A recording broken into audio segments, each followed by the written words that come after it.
Good morning, everybody. Thanks so much for joining us this morning. I'm Anna Palmer. I'm the CEO and one of the founders of Punchbowl News. I am thrilled to be here this morning to speak with Representative Stephanie Bice, the Republican from Oklahoma. A big thank you to RTX for partnering with us and making this possible. This is part of a larger project that we have been endeavoring over the last month or so, looking at the future of defense aviation, kind of the state of play, the legislative landscape, who some of the major players are. We have some more features that are going to be rolled out in the next couple of weeks. I encourage you to check that out at punchbowl.news. After my conversation with Representative Bice, I'm going to be sitting down with Jill Albertelli, the president of military engines of Pratt & Whitney, for a fireside chat. As always, I want to thank all of you who are joining us on the live stream. You can find Punchbowl News on all social media platforms at Punchbowl News and encourage you to share about this conversation. And with that, I'd like to welcome Representative Bice to the stage. Thank you so much. Thank you. All right, well, we have a lot to discuss about defense aviation, but as we always do for these conversations, we start with a few news of the day because there's a lot happening. So government funding. Speaker Mike Johnson yesterday put a bill up that failed. There's been some grumbling. We've been reporting a lot on just frustration about what is the strategy here. We're 12 days from the government running out of money. We feel like we've been here before. It feels a little bit like Groundhog's Day. Are we going to have a shutdown? Does the speaker have a plan? Look, I think the numbers yesterday prove that we are not interested in doing a government shutdown. We have to figure out how to get across the finish line. And to your point, we've been here before, 365 days ago, I think to be exact, that we've sort of seen this movie. We are challenged, though, with some of our members who really don't want a continuing resolution. And I think to that point, you saw the chair of the House Armed Services Committee, Mike Rogers, actually vote no on the CR yesterday. And the reason is a really important one. He wants to make sure that we are funding our military in the proper manner. I was in a meeting actually last week with a staffer, and she reminded me that we sort of did this year as well. We didn't fund government.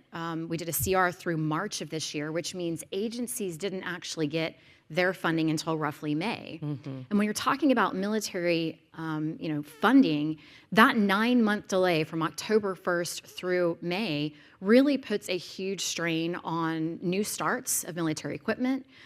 It just can't continue, and we're sort of headed down that exact same path again of delaying funding. And I think that's why you saw Chairman Rogers. He certainly doesn't want a government shutdown, but he wants to make sure that we are funding our military in the proper fashion. And so I do think that we will get across the finish line a package, a CR, likely through the election. Right. And then we will reconvene after the election to sort of determine what the lay of the land is and get something across the finish line before the end of the year.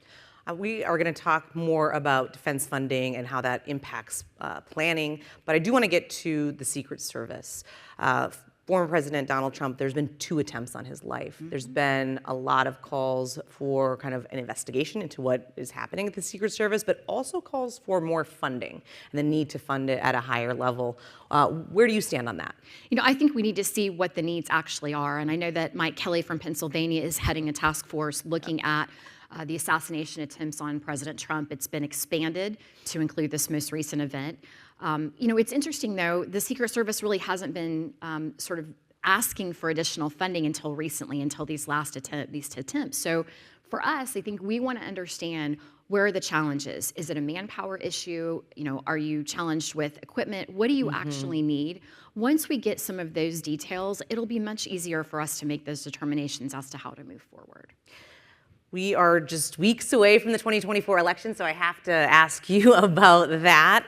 Republicans have been struggling to keep up with Democrats when it comes to fundraising. Money often means, can you be up on the airwaves? Can you be on the radio? Can you actually be reaching those constituents? How worried are you that your fellow Republicans won't have the resources they need, especially given the fact that control of the House is really at stake here? Well, look, control of the House, I think we're never going to see a 20 or 30 seat majority on either side. We do have, I think, funding challenges when it comes to the election cycle. Certainly, changing the top of the ticket on the Democratic side change things, frankly. Right. But we have an incredible group of candidates and incumbents that are running really smart, thoughtful, strategic races in districts that are tough, that even Biden districts that these Republicans are holding. And I do think that depending on the state, we will keep those seats, and there's a potential to pick some up. New York is a great example. Crime is still a problem in New York, and the members that were elected this last cycle, the freshmen coming in, they recognize that this is still a problem for their constituency, and they've been representing them sort of focused on that. And I do think that there's the opportunity for us to pick up seats like Allison Esposito in the New York City metro area. All right, well, we have to see. Let's talk about the topic of the day, the future of defense aviation. Your district includes Tinker U.S. Air Force Base. Can you tell us a little bit about the base and why it is important from a national security perspective? Sure. I need to be clear, though. I actually don't represent Tinker itself. My very dear friend and the chair of the Appropriations Committee, Tom Cole, is actually the member that represents the base itself. But I represent a tremendous amount of the subprimes and contractors around the base within maybe a half a mile. And it's really crucial to Oklahoma. We are the home of the AWACS, the E3. We are home to a naval base, which most people don't even realize, TACAMO. And we really are sort of the strategic hub for national security, and it's sort of a hidden gem. And because of that, defense aviation is a huge part of Oklahoma City. You've seen a lot of work on the state level, trying to make sure that we're doing what we can to support businesses coming in. And that's why we've seen so many new companies coming to Oklahoma and expansions of existing ones. Yeah, talk about that a little bit. It's an economic driver in some ways, right? When you have that big of a workforce, you need housing, you need restaurants, you need things to do. Speak a little bit more about that. There's $1 billion economic impact for Tinker Air Force Base and the businesses that surround the community. So huge investments. And, we are unique in a lot of ways. We're very focused on aviation right now. We have been, I think, one of the top 5 states for oil and gas, and we're very known for that. But there has been a renewed sense of, I think, focus on making sure that aerospace and defense in the aviation industry is sort of highlighted, and people recognize the new opportunities, whether it be on the education side or otherwise, to why they should come to Oklahoma. We've actually seen companies relocate from places like California to Oklahoma City because they recognize what a great asset the community is. Interesting. Over the past couple of weeks, I mentioned at the top that our team has been kind of doing a deep dives on the future of defense aviation, in particular, looking at Congress's role when it comes to funding. Can you share your perspective when it comes to the future of defense aviation and that government funding piece of it? Sure. Look, we are constantly looking to the world at our adversaries and determining where do we need to keep pace. And certainly on the aviation side, that's a place that we actually probably haven't done the best job. I think about it from the UAV and the counter-UAV perspective. You've had a lot of conversations, even last week in Congress, talking about drone technology and the fact that the Chinese have actually outpaced us when it comes to the drone technology that they've been selling. We need to be focused on that. And when you delay funding for our military and delay funding for things like the National Science Foundation, you're delaying technological advancements. And I think that's really problematic for us.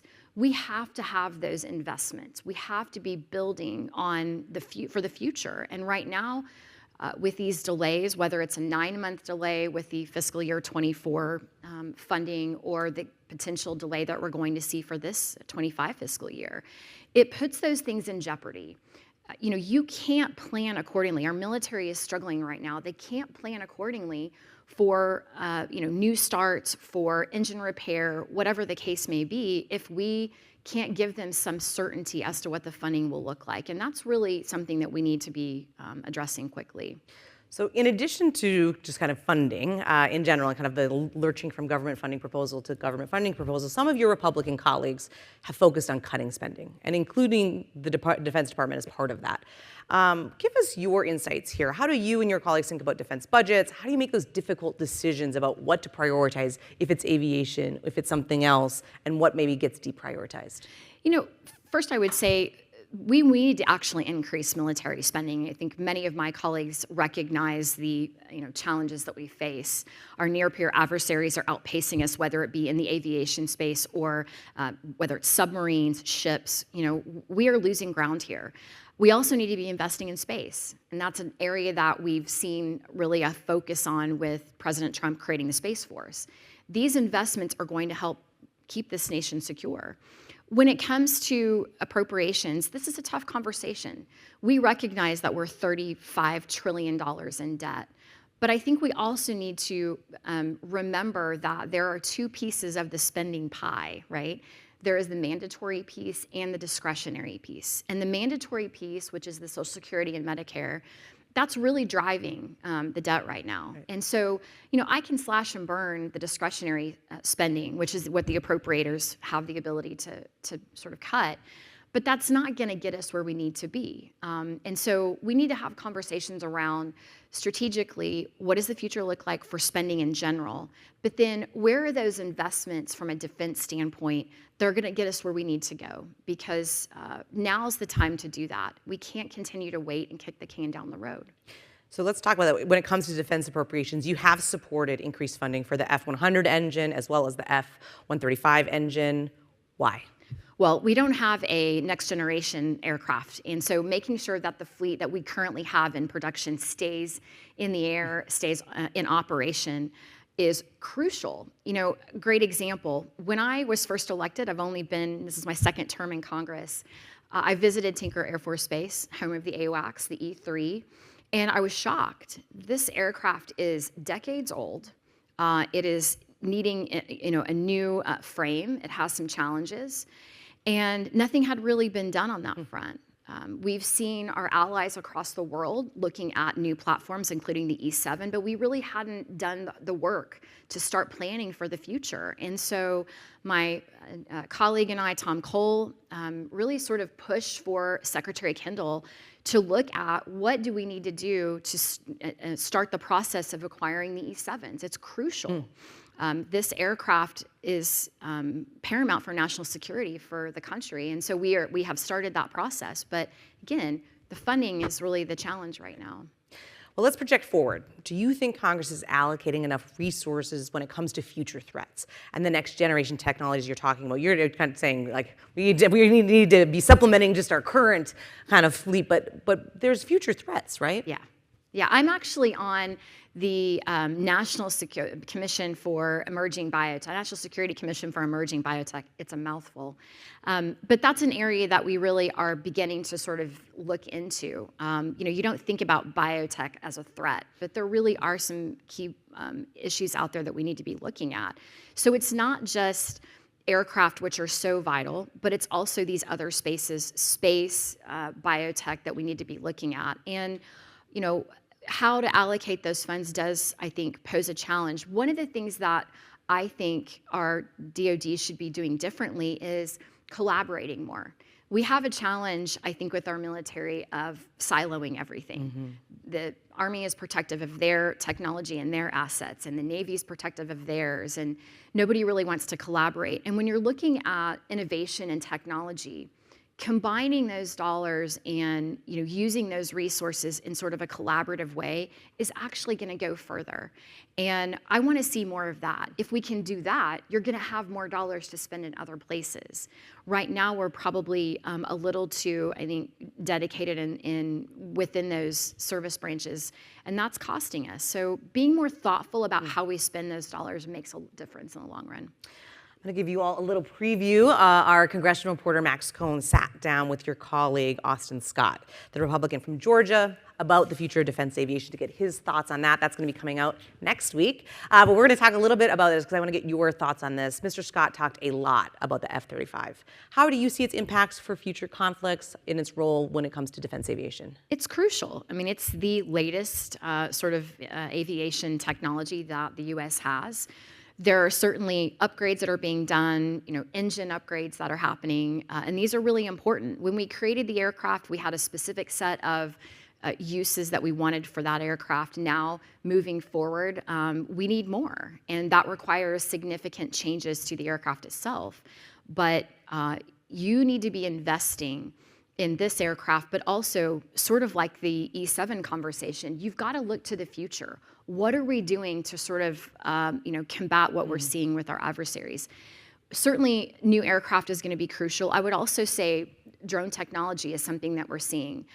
There's a lot of partnerships happening, certainly in Oklahoma, test flight facilities in the state of Oklahoma that allow for UAS and counter UAS to be part of that.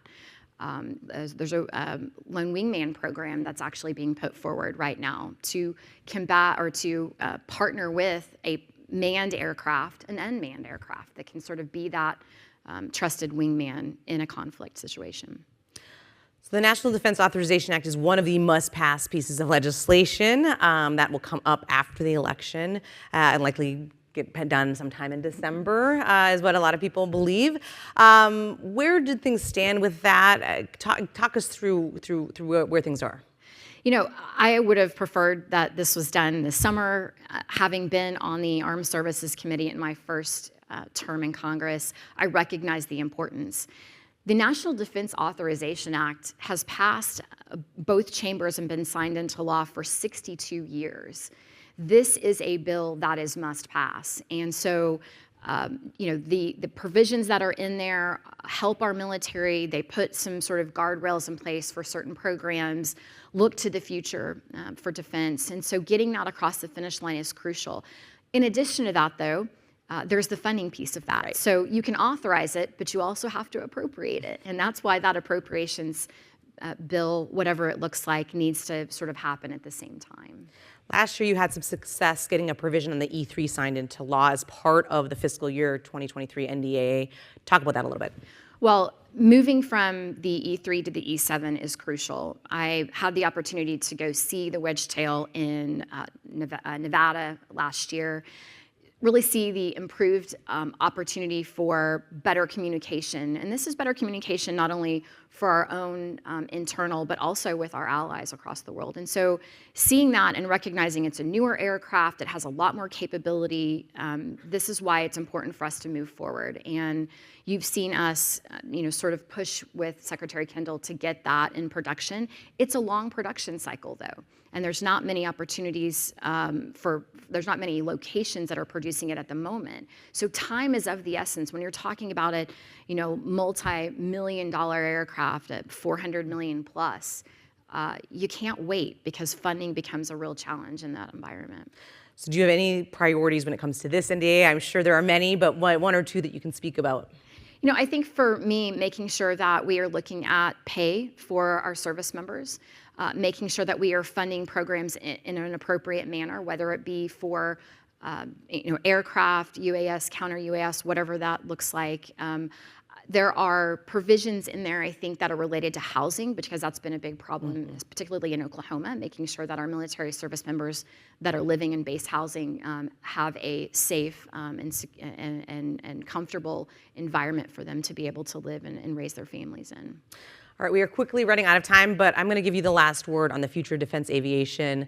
What's the one takeaway you hope everybody in this audience takes from this conversation this morning? I think it's important that we continue to invest and innovate, and there are companies at home that are doing that. I was very excited to be part of a groundbreaking last year for things like a facility for Pratt & Whitney that is doing engine repair. That's going to be crucial to aircraft like the F-35, F-22, and E-3 even. We need to make sure that these investments that our primes and subprimes are doing can last. And so that requires certain funding, that requires certain policy areas as to what the future for aviation in the United States looks like. And getting to that point is really important today and into the future to protect national security. All right, Congressman, we're going to leave it there. Thank you so much for joining me this morning. Thank you very much. Really appreciate it. Yeah, you bet. All right, take care. Now I'd like to welcome Jill Albertelli, President of Military Engines for Pratt & Whitney, to the stage for a fireside chat. Jill, thanks so much. Great. It's good to see you again. Great to be here. All right, so we spoke a while ago, but for those who were not here for that conversation, tell us about kind of Pratt & Whitney and what your role is there. Sure thing. First of all, thank you, Anna, so much for having me back here again. It's really fun. It's a great venue. I think we've got the best view in the House from up here. Exactly. And also big thanks to Representative Bice. I mean, huge support. I know you'll say not at Tinker, but just south of Tinker is the brand new facility for Pratt & Whitney in support of the work that's done at the Air Force Base. And it's 845,000 square feet. So that's one of the things I get to do. And we will see more than 100 jobs that increase in that area. Really great high technology type of work for the people in that community. And Oklahoma has just been so welcoming to us through the decades that we continue to invest there. For us, it's like a over $250 million investment, well supported, and we thank the entire community for that. So that's one of the things I get to do. We are all about military jet engines. We love to say from 50 pounds of thrust to 50,000 pounds of thrust. We power everything really in between. So it could be for the F-135, which is on the F-35 aircraft, I'm sure we'll talk more about. But it's also for things like a turbojet that might be on something like a Spear or something like a MALD, really doing like reconnaissance type of missions. So as we talk about the future of aviation and more about drones, we are positioning to look at different capabilities to help support the warfighter. So we heard Representative Bice talk about just the kind of economic impact that the industry has, not just in Tinker, but also kind of Oklahoma City. You're talking about this massive investment and kind of huge facility that you're doing. Can you talk a little bit about just, why Oklahoma City, the economic impact that Pratt & Whitney has? Sure thing. So, again, we've been there for decades, first of all. And if you look at Tinker Air Force Base, it is a extremely large, one of the largest Air Force maintenance facilities. Everything from our TF-33 that's on the AWACS, to our F-117 that's on a C-17, to F-119 on an F-22, to an F-135, they are all maintained in a public-private partnership with Tinker Air Force Base. So it is just really the heartbeat for our sustainment business and support of our customer right there. So through the decades we've invested, and as I said, it's been growing and growing and growing. We have over 1,000 employees that are there collectively, and really able to partner even with the local universities to really bring up the future talent and get really everybody excited about aerospace and aviation. That's great. Let's talk about the sustainment efforts a bit and what's going on there related to the F-35.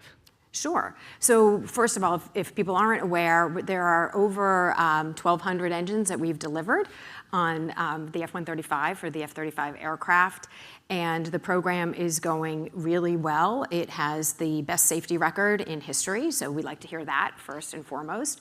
And it brings the capability that all three services in the U.S. need, as well as our partner countries and allied nations. And the program's going very well. I would say from a sustainment side, we look at sustainment as the support that we provide every single day and ensure that readiness levels from an engine standpoint are there. There's always an objective. We're doing better than it, but my point is I never want them to have to think about the engine at all. Right. And then we look at the engine core upgrade. That is part of, as we look at investments in budgets and how we want more capability for the jet. Well, the engine actually does more than take the jet from point A to point B. It powers quite a bit of the capabilities that the jet needs to perform. So the core upgrade is focused on providing more power, providing more capability, providing more efficiency. And we've had some really good success. Earlier this year, we completed our preliminary design review. which is an assessment of how the program's going so far. It's not just like Pratt & Whitney assessing it or RTX assessing it. It's with the Air Force and Navy, the Marine Corps, our customer base, and we are well matured in the design of that next step for the upgrade of that engine. So we're very excited about it.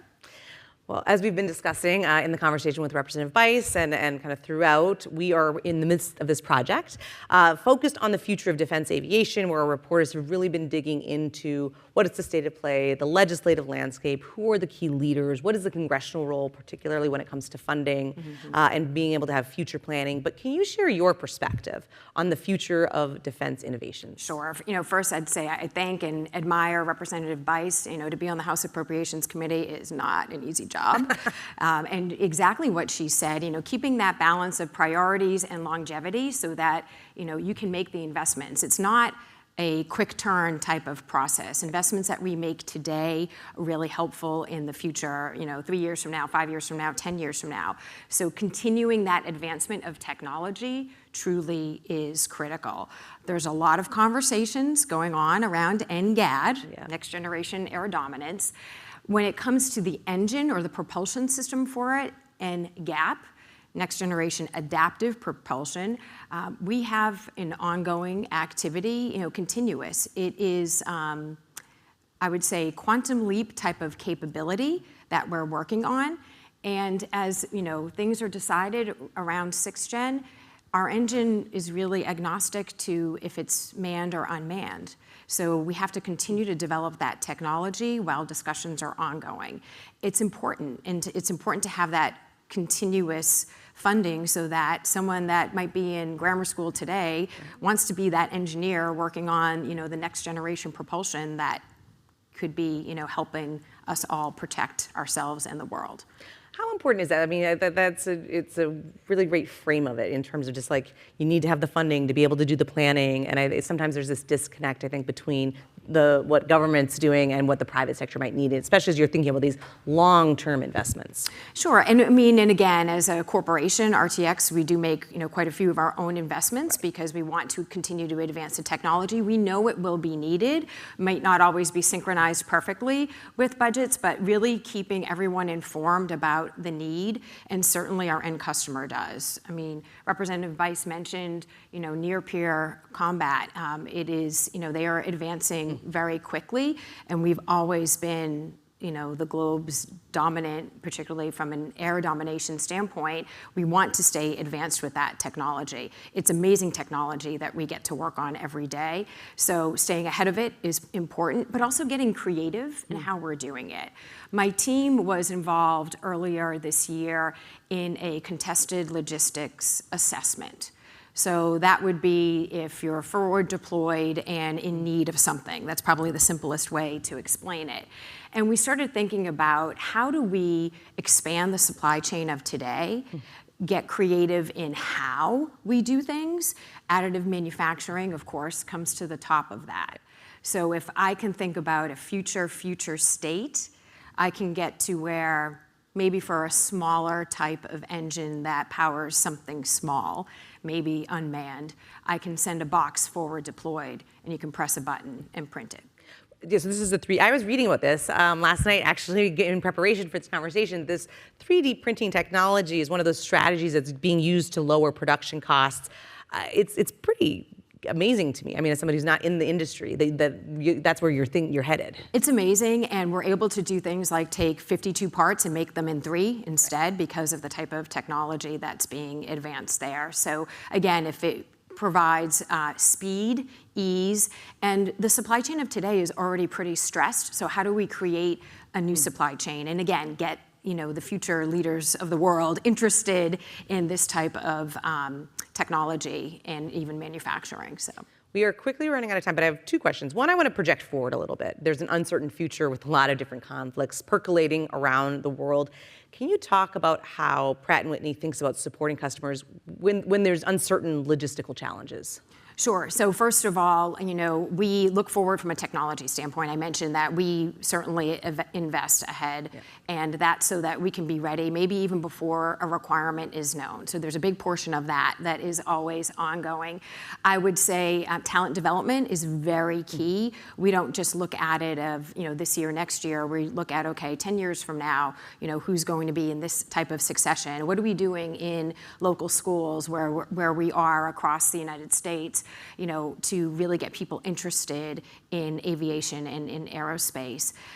From a technology standpoint, RTX, we have a research center. We're able to look across Raytheon, Collins Aerospace, Pratt & Whitney, and figure out how collectively together we can utilize the brilliance that's there from some of these unbelievable people and come up with something that maybe on our own we wouldn't have thought of yet. All right, we are really quickly running out of time, but I want to ask you, what's one takeaway you want this audience who's streaming? These are advocates, these are staffers that have an impact on kind of the future of defense aviation. Sure, defense aviation is absolutely key, not just to safety in the United States, but I would say globally. There's no question about it. We need to continue to make the advancements. We look at fleets like the F-35, powered by the 135. It is growing extremely fast. It's combat tested, proven, and getting enhanced every single day. So it is, I'd say, the smart path forward. All right, Jill, we're going to leave it there. Thank you so much. And thanks to all of you for joining us and to Representative Bice and her team for making this conversation possible. A big thank you to RTX for this ongoing partnership. Please, if you haven't checked out the future of defense aviation, you can check that out at punchbowl.news. Have a great day and stay safe, everybody. Thank you so much. Thank you. My pleasure.